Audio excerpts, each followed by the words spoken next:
Di sebagian besar dunia, anak-anak bangun pagi dengan satu ketakutan yang sama: ujian, tes, ranking, nilai.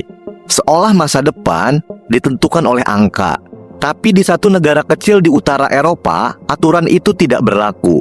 Tidak ada ujian nasional, hampir tidak ada PR. Jam sekolah lebih pendek. Dan anehnya, mereka justru menjadi salah satu yang terbaik di dunia. Kenapa?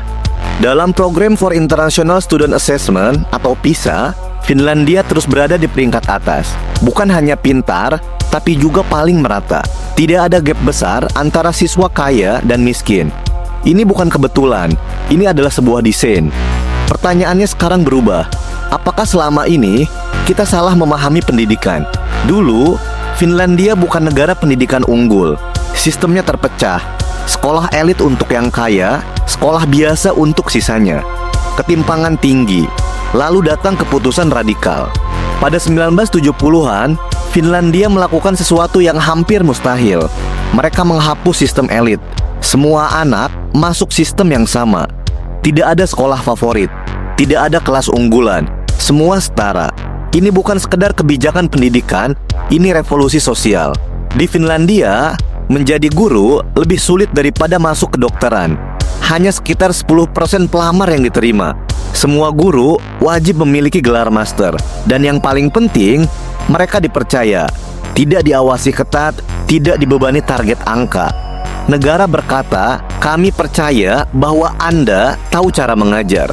Di banyak negara, ujian adalah pusat sistem. Di Finlandia, tidak. Tidak ada ujian nasional sampai akhir pendidikan menengah. Tidak ada ranking nasional. Tidak ada tekanan standar. Kenapa? Karena mereka percaya satu hal. Belajar bukan tentang lulus tes, tapi memahami dunia. Ya, PR atau pekerjaan rumah sangat minimal. Waktu setelah sekolah adalah untuk hidup, bermain, bersosialisasi, menjadi manusia. Dan secara mengejutkan, ini justru meningkatkan kemampuan kognitif anak. Di banyak sistem pendidikan, siswa harus bersaing. Di Finlandia, siswa bekerja sama. Tidak ada peringkat kelas. Tidak ada yang terbaik atau yang terburuk. Yang ada hanya semua anak harus berkembang. Inilah titik yang mengejutkan dunia.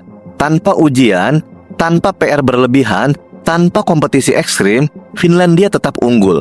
Bahkan lebih stabil dibanding negara lain. Ini menghancurkan satu asumsi besar bahwa tekanan menghasilkan prestasi. Kunci sebenarnya bukan di sekolah saja, tapi di sistem sosial di antara mereka. Finlandia adalah welfare state, di mana pendidikan gratis, kesehatan gratis, dan kesenjangan rendah. Artinya, siswa datang ke sekolah tanpa beban ekonomi yang berat. Di banyak negara, sistem dibangun di atas kontrol. Di Finlandia, mereka dibangun di atas kepercayaan. Dan kepercayaan menciptakan tanggung jawab. Tanpa tekanan ujian, siswa belajar bukan karena takut gagal, tapi karena ingin benar-benar tahu. Ini disebut sebagai motivasi intrinsik. Dan penelitian menunjukkan ini jauh lebih kuat daripada motivasi berbasis hukuman. Semakin banyak negara menambah ujian, hasilnya stagnan. Finlandia melakukan sebaliknya dan berhasil. Ini bukan kebetulan, ini desain yang sangat disengaja. Finlandia mengajarkan sesuatu yang sederhana tapi radikal. Pendidikan bukan tentang kompetisi, bukan tentang angka, bukan tentang siapa yang paling cepat, tapi tentang bagaimana manusia belajar menjadi manusia. Mungkin pertanyaan sebenarnya bukan kenapa Finlandia bisa, tapi kenapa kita masih percaya bahwa tekanan adalah satu-satunya jalan menuju kecerdasan. Jika kamu ingin memahami dunia lebih dalam, dari pendidikan, geopolitik, hingga sejarah tersembunyi, subscribe sekarang juga. Karena terkadang, hal paling penting bukan yang paling keras terdengar, tapi yang paling tenang dan paling dalam sunyi. See you later.